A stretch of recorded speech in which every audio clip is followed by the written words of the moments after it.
If you find your Amazon Prime account has been restricted, you can appeal the decision by following these steps.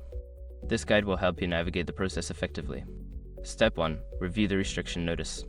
Check your email or Amazon account notifications for details about the restriction. Understanding the reason behind the restriction is crucial for your appeal. Step 2. Gather necessary information. Collect any relevant information that supports your case. This may include order numbers, communication with customer service, or evidence that addresses the reason for the restriction. Step 3. Write a clear appeal. Draft a concise appeal letter. Clearly state your account details, the reason for the restriction, and provide any evidence or explanations that may help your case. Be polite and professional in your tone.